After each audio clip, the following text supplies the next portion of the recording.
Dünyada kapers adı ilə tanınan dağ kəvəri kolunun gönçələri və meyvələridir.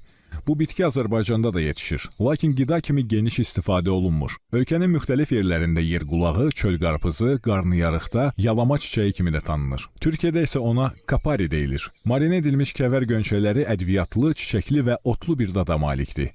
Marinə edilmiş meyvələr isə yumşaqdır, asanlıqla çeynənir və çoxsaylı tumları moruq və ya böyürtkən tumlarına bənzəyərək dişlərdə xoş xışıltı yaradır.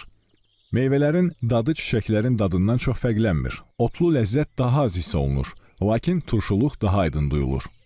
Kəvər gönçələri və meyvələri əsas yeməklərə əlavə kimi salatlara və soslara qatılır. Həm gönçələr, həm də kəvər meyvələri vitaminlər və flavonoidlər sayəsində faydalıdır.